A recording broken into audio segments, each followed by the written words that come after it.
Good evening. This is the Guilford Board of Education. It is Monday, May 10th. Welcome to our meeting this evening. The first order of business is the Pledge of Allegiance, so I invite you to join us in the pledge.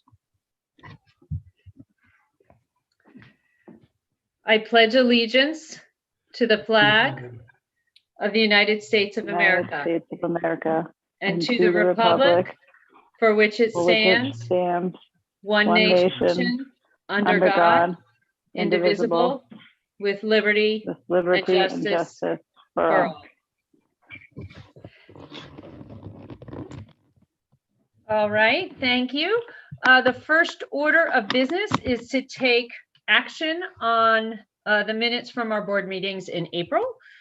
The first is the April 5th, 2021 regular meeting. Is there a motion to approve these minutes? Thank you, Moira. Is there a second? Mary, thank you. Any corrections or comments on these minutes? All right, hearing none. I'm going to ask for a vote on the approval of these April 5th meeting minutes. Please raise your hand or say aye. Aye. Okay. I am seeing anyone. Kristen, are you?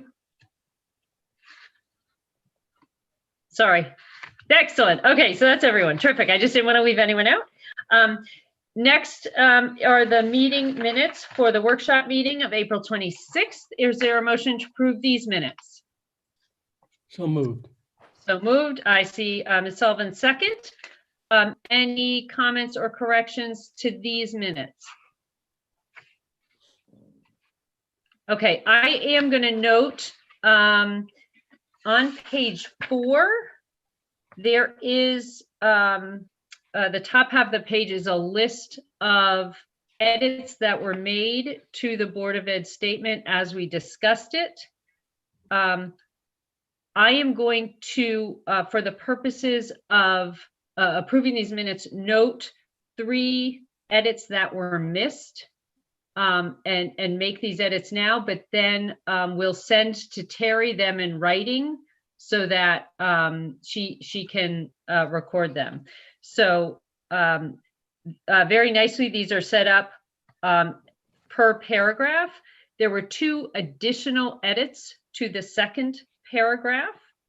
The first was to strike the words "their own" in the final sentence.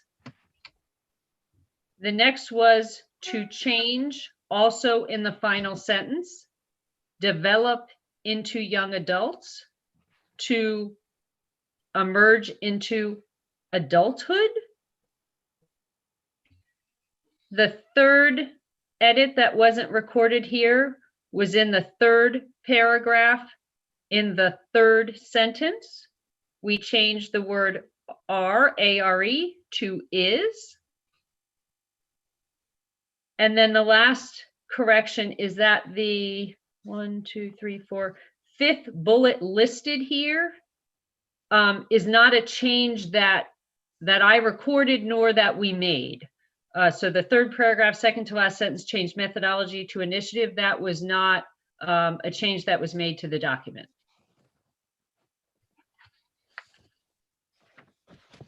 Are there any other edits or corrections to the minutes for this April 26th meeting? All right, hearing none, there's been a first and a second. I'm going to ask for a vote on these corrected minutes. All in favor, please. Okay, I'm not seeing everyone's hands. I am seeing everyone's hands. Wonderful. Okay, so they have been approved. Terrific. All right, the next item on our agenda is a public forum, 4 topics on the board agenda only. So this is a time where someone from the public can address us for agenda topics. Is there anyone that would like to do so? We would ask anybody who wants to comment to the board to please use the Q&A box, enter your name and Guilford address, and we will call on you from the Q&A dialog box. And at this time, Dr. Balistraci, I do not see anybody queuing up to make public comment.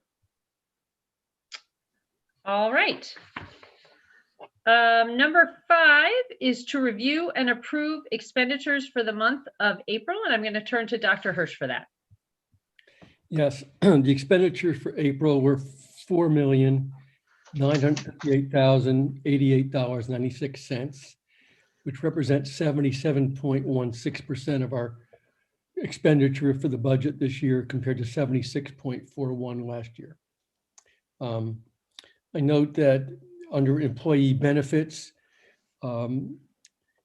which are higher this year, largely because our unemployment costs went up from 4.6% of our budgeted dollars last year to 102% this year. The purchase services are lower because we have reduced the cost of our electricity, and through our incentive system and the savings that we've gotten through the changes in our electrical system over the last year or two. So that's beginning to show up as we had predicted. Under tuition, we are happily $330,000 under budget from what we anticipated. And we also anticipate better than predicted excess cost revenues from the state. So that, in fact, we should look pretty good by June in terms of the tuition costs. With regard to the warrant, a couple of notes. We show an April snow plowing cost, $8,460, which actually is not a cost in April, but rather a late billing to us from December, January and February. And under the, on page 9, under the treasurer, we have money on the purchase services for audit costs and the purchase of unleaded gasoline that we use from the town's unleaded gas pumps, and now have to pay them for that. So those are sort of the things that stand out when one looks at the budget this time. I'm sorry, Dr. Hirsch, do we have probably for the record just an identification of the amount and the percentages expended? I started that. I started the. Oh, I'm sorry. That's my fault. I got distracted here for a second. So we have we did discuss this in detail in our operations committee just prior to this meeting.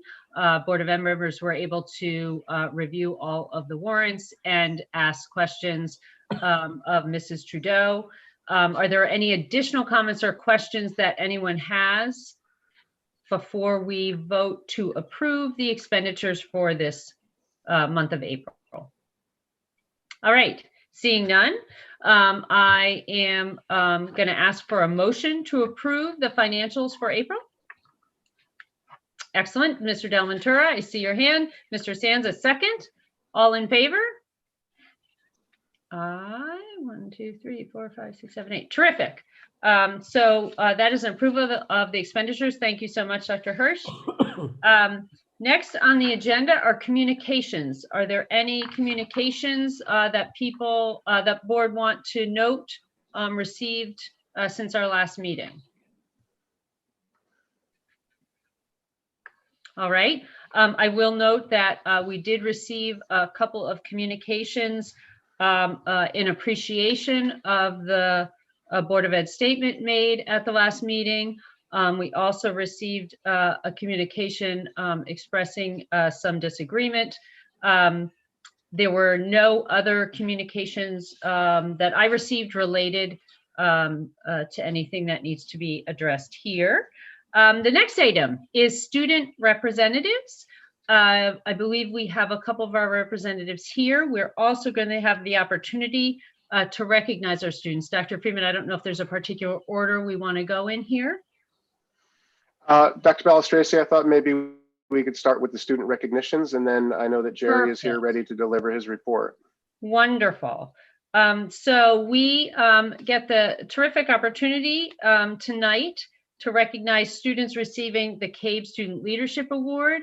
And I believe I am turning to Ms. Chaff, is that correct, for an introduction of this? Wonderful, thank you so much. Yes, good evening, everyone. The CABE Leadership Awards recognize students who demonstrate a willingness to take on challenges, the capability to make difficult decisions, a concern for others, collaboration, willingness to commit to a project, diplomacy, the ability to understand issues clearly, and the ability to honor a commitment. And tonight, I'm very pleased to present two outstanding students who demonstrate all of these traits. First of all, I'd like to present to the board Kiera Stankiewicz. She's currently a senior. She has exemplified leadership through her roles as president in Action Against Hunger and the Environmental Club, in her participation on the leadership team for her youth group, Pilgrim Fellowship, and her church's peer ministry, her captainship for the girls' high school tennis team. And in addition, she enjoys working with kids by coaching tennis and refereeing soccer. She also loves her 8 years of working with the Unified Sports and Special Olympics groups. And at the time that this was written, she did not know where she was going to attend college, but she said she hoped to pursue a career in the field of allied health. So I'd like to give Kiera the opportunity to add to or make comments regarding that biography that we wrote way back in March. Hi, yeah, I actually do know where I'm going to be going to school. I'll be attending Washington and Lee University this fall. Still planning or hoping to do something with allied health. So thank you for this recognition. Wonderful, congratulations, clapping here. So terrific. And so proud of what you've accomplished as a Guilford High School student. Congratulations, Kara. And then our second student that we're recognizing this evening is Wiley Bartels. He is also a senior. His main focus and area of study is jazz drumming, which he continues to study, is hoping and plans to continue to study this fall in college. Wiley has been playing with the Guilford High School Jazz Ensemble for all 4 years there. He has participated both as an actor and instrumentalist in past GHS theater productions and as a member of the GHS Voices for his second year. Outside of school, he's a member of the Neighborhood Music School Premier Jazz Ensemble for his second year and is a drummer in the youth orchestra at the Jazz at Lincoln Center High School Jazz Academy. Since freshman year, he's performed at various venues around Connecticut as a band leader and a sideman. And since quarantine began, Wiley has discovered a passion for sewing and designing clothes by recycling and repurposing old or unused clothing and materials to create new pieces. So we have quite the Renaissance man with us this evening, and I would like to allow Wiley to add to anything he'd like to from that bio from back in March. Thank you so much, Ms. Chaff. That was about it. Pretty much covered everything. Yeah, I will be attending McGill University this fall to study jazz performance at the Strulich School of Music. And I'm very excited to be up in Montreal for the next 4 years. And so thank you all very much for this recognition. And also, Congratulations. Congratulations. sorry, Wiley. Oh, sorry, did we cut you off? no, I was saying congratulations to Kiera as well. Oh, wonderful. And right back at him as well. Congratulations, Wiley. And Wiley, congratulations as well. Just wonderful. And again, so proud of the work that you've done and the accomplishments and the passion. So great to hear the things that you're interested in and that you're pursuing. I love it. So congratulations to you as well. This is a fun meeting every year in which we get to honor two of our Guilford High School students, and it's wonderful to have you both with us. And again, thank you for all that you've done over the last 4 years. You usually both would get to receive a know. recognition and a handshake and have a photograph taken in this meeting. Mrs. Chaff will have those recognitions for both of you. And again, just congratulations and thank you to everything that you've contributed to the school, to our high school over these last 4 years.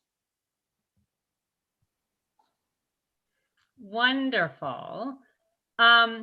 You are both welcome to stay, but we certainly understand if you have other things you would prefer to be doing with the rest of your evening. So thank you for joining us and allowing us to take the time to honor and recognize both of you. I am now going to turn to Jerry for the student representatives report.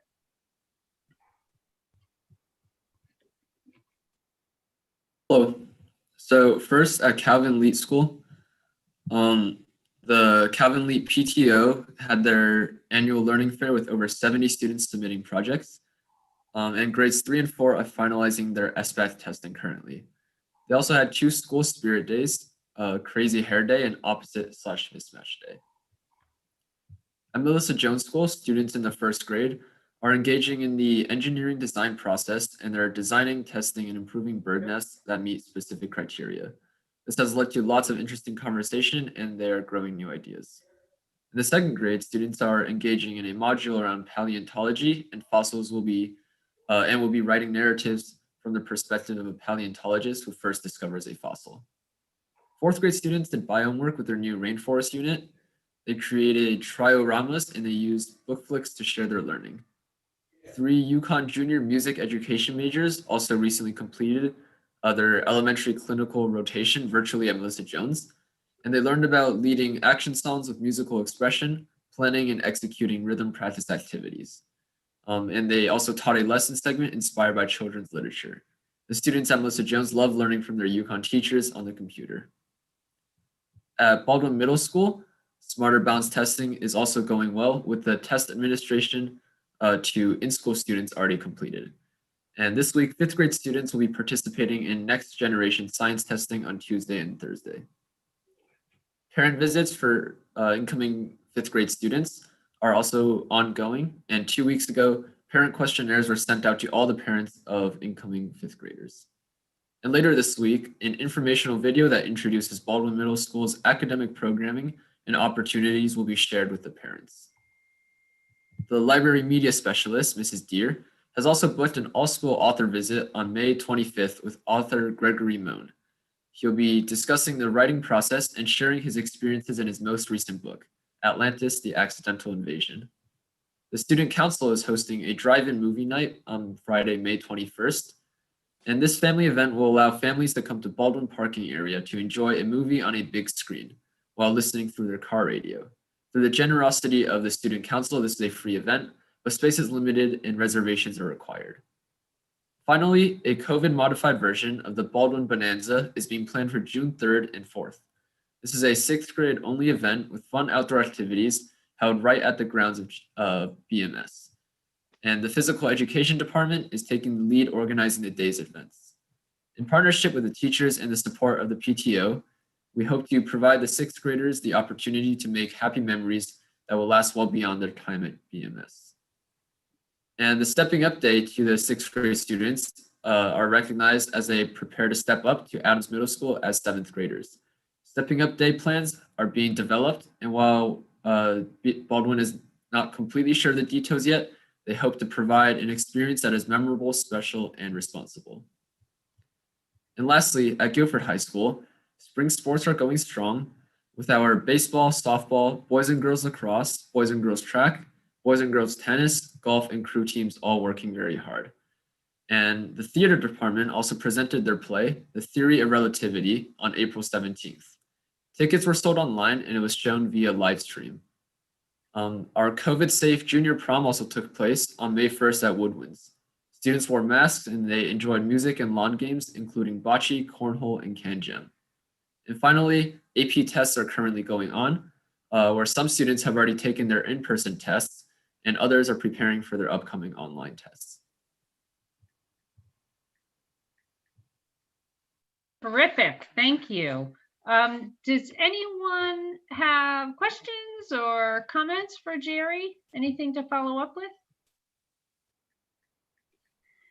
Jerry, I was just going to ask, obviously, since we last met, the high school and Adams are back 5 days a week, so that everyone is back.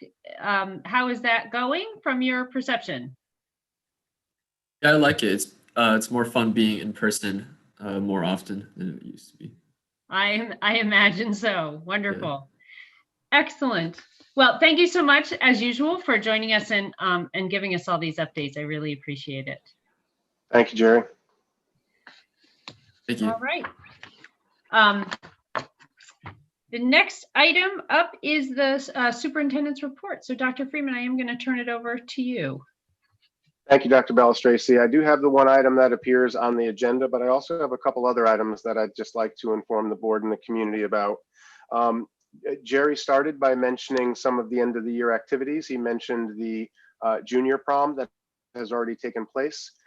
We are excited to announce that in addition to the junior prom, there will be a senior prom that will be taking place this year. It is scheduled for June 4th at St. Clement's Castle. This will be an outdoor event, and we are excited that we have the opportunity to provide that for our seniors this year.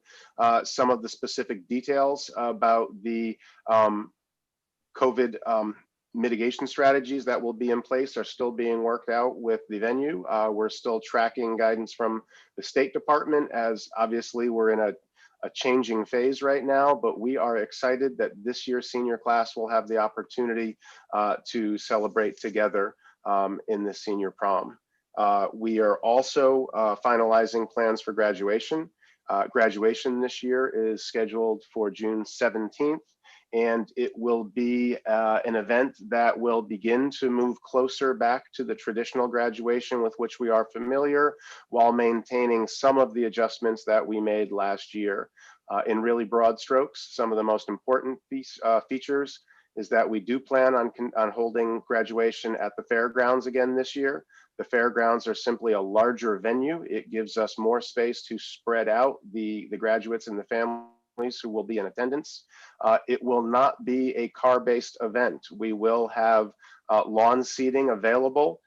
We will be asking families to sit as families. We will have plots marked off, and we'll be asking families to select a plot and remain within a plot.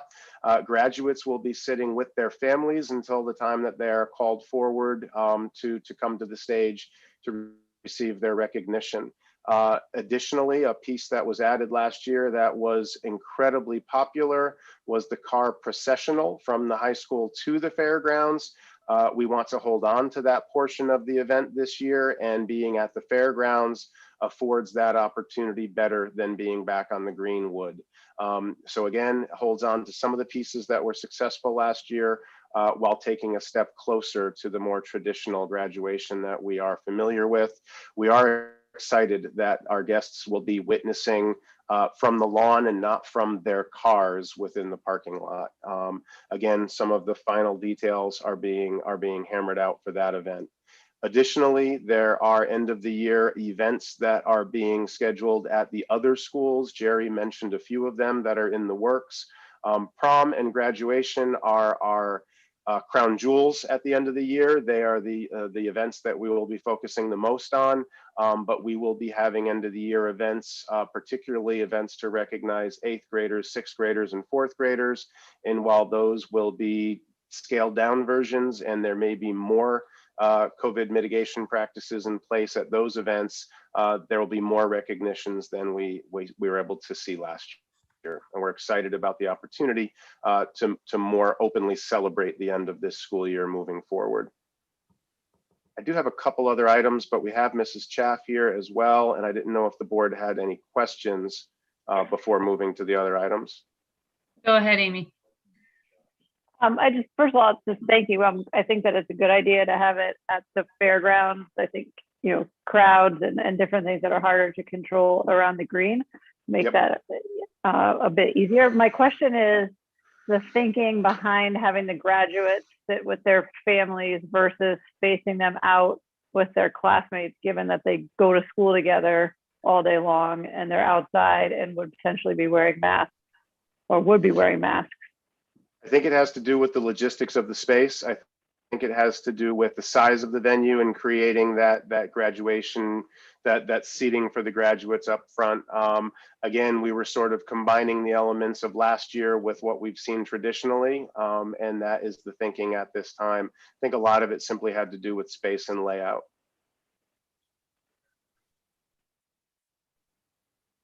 Other question? Oh, Joe, I'm sorry. Go ahead. All these boxes. I see.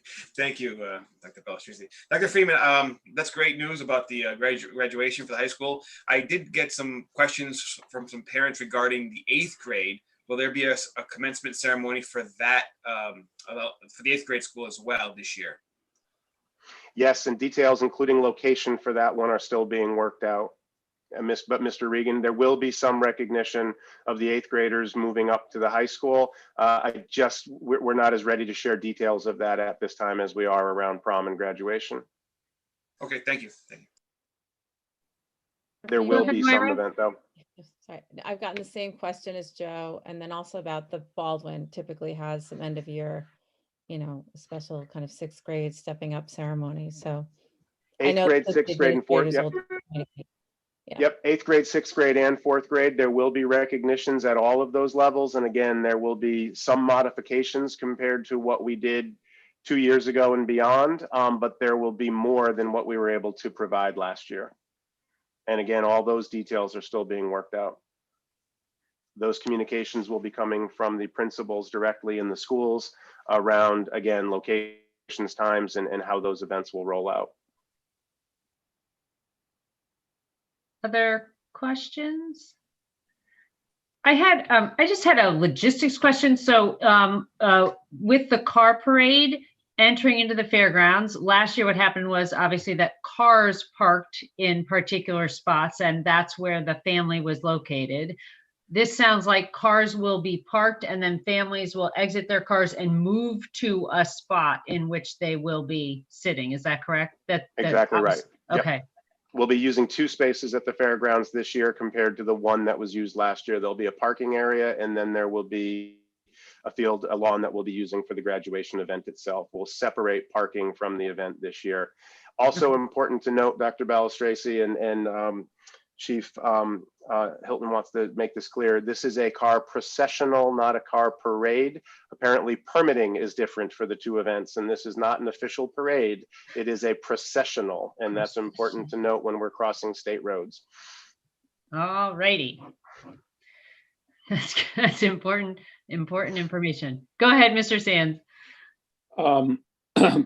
What's the contingency if it rains? Oh, thank you, Mr. Sands. Very good question. We will be scheduling a rain date. We schedule an outdoor event with an indoor option. In this case, this year, because of the size and the spacing required, we will be scheduling a rain date. And if it doesn't go off on the 17th, the rain date will likely be the following Friday or Saturday, and that will be confirmed. That was a good question. Thank you. Important question.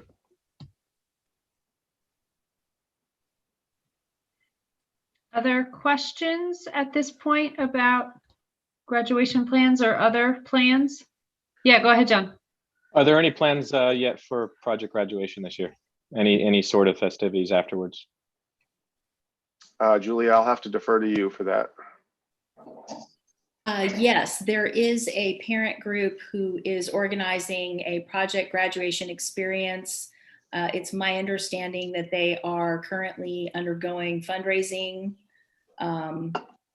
endeavors that involve flamingos. And also there was a fundraiser at the pizza place on the green, Centro, is that the correct name of the place?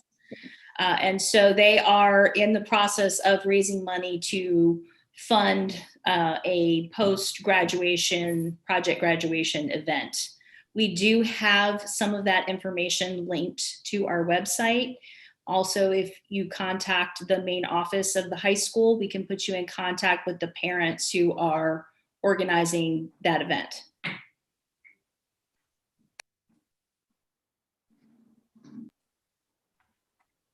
Excellent. Other questions? Okay, I'm seeing no other questions, so this is terrific. Dr. Freeman, do you have more? I to do. I report do on? have I do have a couple other important updates. One, this is a significant update, but we have recently received information from the State Department of Education, and they have confirmed for us that school districts around Connecticut will not be required to be offering a fully remote option as we go into next school year. Remember that part of this year's reopening plan was that all school districts were required to offer a 180-day completely remote option for students or families who are uncomfortable coming into the schools. Next year, districts will not be required to provide that option. In fact, the State Department of Education is emphasizing the importance of in-person education, and not just the academic benefits that accrue, but the social emotional benefits that accrue from having students together in our schools. At this time, we have about 10% of our population this year who are taking advantage of the fully distanced opportunity. As we move into next year, we are not intending to offer that fully remote option. The state is not requiring it. We agree with the state that in-person schooling is more effective and better for students. There will likely be limited need to avail ourselves of distance learning next year, either in response to weather emergencies. If we experience, and we hope this is not going to happen, but if we do experience quarantines next year, we will have the opportunity to use distance learning to respond to students as they are under those quarantines. But again, at this time, we are not planning on offering a fully remote option. To do so, for such a small number of students creates logistical challenges that will be difficult to address. And again, in addition, we really feel that it is in the best interest of our students to be in our buildings with us. Our teachers want to have students back for in-person instruction. We know that it is good for them academically as well as socially and emotionally. And so at this time, the plan is not to be offering that remote option next year as a choice. Again, that's a short statement, but an important piece of information. We will get that out in writing, but I also wanted to make sure that we had an opportunity to discuss with you, the Board of Education, before communicating that in any more formal way to the community at large. Questions, anybody? Go ahead, Moira. Yeah, just real quick. So Dr. Freeman, if a child has to quarantine, because we just got approval for 12 to 15-year-olds now, but the younger age. So if they are quarantined, they won't be able to obviously call in remotely to be watching class. So you may not know what that looks like yet, but what will that student do if they're quarantined for 7 days? No, so thank you for the clarification. We do intend to continue to use the remote option to support any students who may have to quarantine. We're hopeful that there wouldn't be any, or that those numbers will be really low next year. But should that be a need, we will continue to provide instruction remotely as we have this year. The option that won't be available next year would be for a student to select to stay home for the entire school year again next year, what we have referred to in district as cohort C. We currently still have about 10% of our students who are taking advantage, and at this point, many of those students haven't attended in person to date this school year. We will not be offering that full year opportunity next year. We will continue to support students if they need to be supported remotely during a quarantine, and it would look very much as it looks now. It might be a teacher and a full class. It might be some high school teachers who need to allow students to Zoom in from home. That will look very much the same. It's only the full year option that we don't intend to be offering next year. And didn't the state also, when they made the statement last week and I was reading it, they did refer to the idea that for weather or other things, we may be allowed to utilize our remote capabilities, correct? Yep, we may see it for Yeah. weather emergencies. We may see it in response to quarantines. We may even see it in the future for creative ideas to partner with other districts. The only option that will not be offered next year will be that choice to stay home for the full 180 days for another school year next year. And again, the state and we locally really want to prioritize having students in schools. We believe that there's a benefit to being in school. It's difficult for us to teach in the collaborative, cooperative ways that we have mastered when some students are home and others are in the class. That is the only option that will be curtailed next year, the full 180-day option. Other questions? Dr. Freeman, on a related note, I know we, I think, touched on it briefly in the last regular meeting. We know that teachers, I believe all teachers who got vaccinated have received their second dose by now. And I know we talked about if moving forward quarantines had to happen, teachers who had received their second dose if it was Moderna or Pfizer, or their dose if it was J&J, and had the 2-week follow-up would not need to be quarantined. I know there was a question, I think, from one of our board members last month about students, as some of our students start to get vaccinated. Is there a way that gets communicated to the nursing staff at the school, or is that on an individual basis, or does that only come up if there is a potential exposure that would warrant a quarantine? Yes, thank you for the question. So you're exactly right. At this point, approximately 91% of all school staff, that's not just teachers, that's all school employees, are fully vaccinated, either from 2 doses or 1 dose of the J&J and 2 weeks beyond that. So we're also now seeing students who are receiving their vaccinations. And the system we have in place is that should there be students who are identified as close contacts, those students in the past received a notification of quarantine. Any student who might be identified as a close contact now is receiving a notification that they've been identified as a close contact and that they must quarantine unless at that time they can confirm to our staff that they themselves are fully vaccinated. Our numbers have dropped dramatically in the last couple or 3 weeks. The last 2 weeks, we have only seen 2 positive cases in each of those 2 consecutive weeks. So the numbers of students being contacted requiring quarantine have dropped off almost completely. But moving forward and all through next year, any student who has been fully vaccinated would be excused from the need to quarantine, even if they were identified as a close contact to a positive case. And that will apply to staff as well. So again, while we will have the ability to use the distance platform if necessary, the need should be dramatically reduced next year, both for the number of incidents and for the number of students impacted related to each incident. Okay, thank you. And I do have one other item that I'd like to share, if I may. Go right ahead. And this falls under the good news category. Last week, we pushed a communication out to all members of our community, and it is on both the district website front page as well as the high school front page. At this time, we are inviting community members to help at the high school as we roll out the new Grizzly mascot and as we begin to rebrand Guilford High School as the home of the Grizzlies. Members of our community have the opportunity now to purchase Grizzly gear.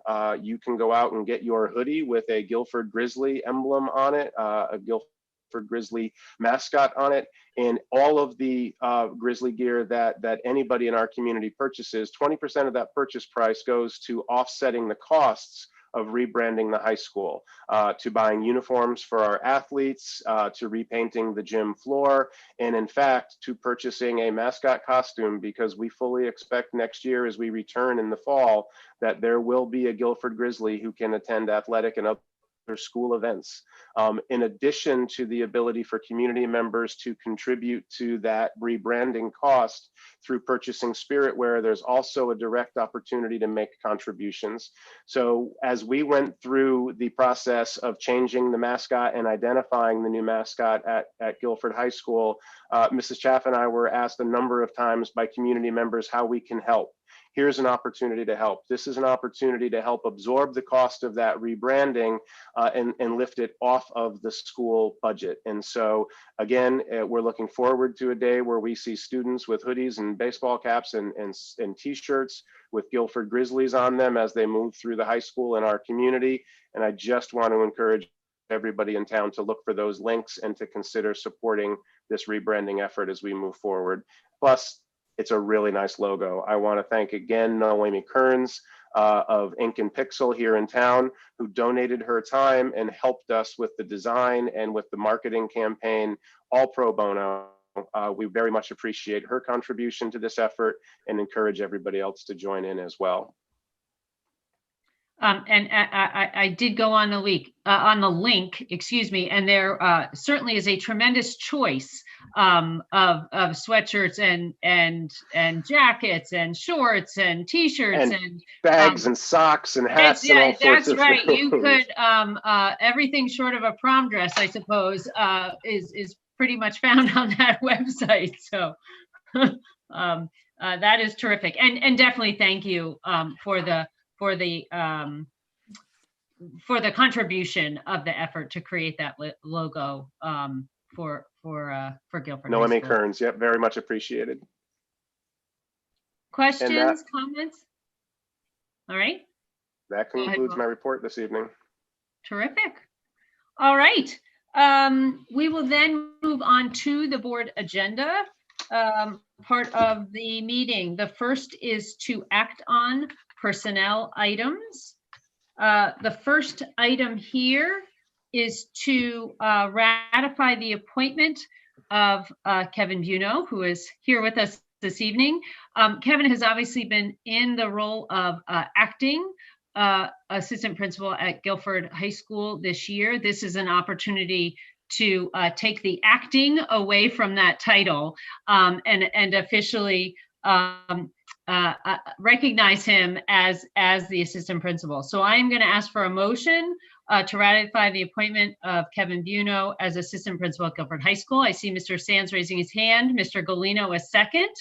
Kevin, I think I hope and I assume I said this to you when you came on as acting, but this is wonderful to make this more official this evening, and wonderful to have you back at Guilford Public Schools.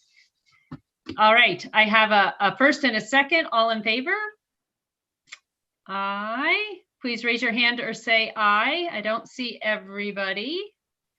Excellent. Okay, that's everyone. Thank you very much and congratulations, Kevin. Yeah. Thank you so much. Appreciate it. Terrific. Okay, next, may I please have a motion to ratify the resignation for the purpose of retirement of the following teachers: Amanda S. Merrill, who has been a speech and language pathologist at Lakes and Cox, 21 years of service in Guilford, and Deborah Clifford, Leet Elementary School special education teacher, 30 years of service in Guilford. So is there a motion to ratify the resignation for retirement of these two individuals? Amy, Ms. Sullivan, Mr. Delventura, second. Wonderful. Dr. Freeman, if you would certainly thank, I will certainly express it here, but thank them for a combined 51 years of service to Guilford Public Schools. That is fabulous. So we have a motion and a second. All in favor? Aye. Am I seeing everyone? Wonderful. Okay, thank you. The next item is to approve a donation from the Guilford High School Baseball Booster Group to pay for the salary of an assistant coach in the amount of $3,271. Is there a motion to approve this donation? Dr. Hirsch, second. Mrs. Peck. All in favor? Aye. Okay, is that everybody? Terrific. 9.3, a request to approve the donation from the Netminders Booster Club to pay for the salaries of two assistant boys lacrosse coaches. The donation is in the amount of $6,542. Is there a motion to approve this donation? Dr. Hirsch, So moved. Mrs. Sullivan, second. Any questions or? All right, all in favor? Aye. Looking around. Okay, that is everybody. And again, I see that there are letters that we got in our packet from Dr. Freeman to Mr. Jarvis to thank for those donations. 9.4 is to act on approval of the OPEB trust. We discussed this a little bit in our operations committee meeting just prior to this meeting. We as a board are interested in getting more information and answers to our questions. So we're going to put this item on hold until our next meeting. And that brings us to Agenda 10, reports of committees. Is there a report from the policy committee this evening? No, we did not have we decided to forestall our meeting that was in April because we did not have any items for the agenda, and our next scheduled meeting is June 28th. Okay, terrific. Thank you. Mr. Sands, anything additional from the operations committee you'd like to report out? Yes, we had, in addition to the discussion about the OPEB trust, we had a very helpful presentation on energy saving technologies that an outside vendor has been helping us with at the high school. And this has gotten us good results. And we're considering expanding this program to maybe Adams and Baldwin to see if we can get some of their electric costs down. So it was a very helpful session. Terrific. Thank you. The Curriculum Instruction and Assessment Committee, is there a report on that committee? We have not met. We're meeting actually this month on the 24th of May. We're going to be getting an update on the work that our consultants, Dr. Seiler and Dr. Locke, that we heard from before, on their work in terms of our curriculum and instruction related to social justice and race issues. Wonderful. Okay. And I do note that as our community is interested in the details of what we are doing with this initiative, this is a wonderful opportunity to join us for that meeting. Any liaisons to town committees that anybody wants to report on? All right, seeing none. The liaison to the Learn Board of Directors. Kristen, is there anything to report out from Learn this month? No, our meeting is Thursday. Okay, we do often, I think, time ourselves this way, don't we? So, all righty. That brings us pretty much to the end of the meeting. At this point, we would encourage any of the community who have questions to reach out to us via email, myself, Dr. Freeman, or anyone on the board. But I will note for the public that as we come to the end of the governor's executive order around public meetings, that we will start meeting in person with our Board of Ed workshop meeting at the end of this month. So the executive order will be lifted. All of our meetings this year have been scheduled for the Guilford High School. Typically, we have our workshop meetings rotate through our various schools. So we have an opportunity to meet in each of these schools. But this meeting will be held in the Guilford High School. We hope and are working on ways to continue to provide, if we can, a live stream in some fashion. I think that we have found real value. I hope the public has found real value in being able to see the meeting in real time. Traditionally, we have had our first meeting of the month, our regular meeting, televised on GCTV, but we also recognize that there is a lag between the viewing of that and the meeting itself. Dr. Freeman, is there anything I'm missing on meetings or commentary around that issue? No, I think that's right. So just a reminder to the community to watch the posting for that next meeting on May 24th for a physical location, obviously the Guilford High School. There likely will not be a Zoom link, but we hope that there may still be an opportunity to view on YouTube in real time. We will be at that meeting following the expectations that are held for our teachers and our students in that building when they are there during the day, which means that we will be wearing masks. If there's anyone else who is there, they will need to wear masks. We will also be arranging seats around the table to give us more distance than we typically have. And we'll continue to work to accommodate this approach and make sure that we are following all of the requirements that are expected of other folks who work in that building on a regular basis. Any questions about that or remaining thoughts related to that before we end the meeting this evening? I just want to thank and congratulate Wiley and Kiara for staying with us all the way through the end of the meeting. And once again, congratulating you guys on your recognition tonight. Well deserved. Absolutely. And we will certainly have a chance to see you again, those of us on the board at graduation, but just take the opportunity to say congratulations and best wishes on the next steps of your journey. Really exciting to hear where you're going, and wish you all the best. So, all right. I am going to entertain a motion to adjourn this meeting this evening. So moved. Mrs. Sullivan, great. Thanks. Dr. Best, a second. All in favor? Aye. All right.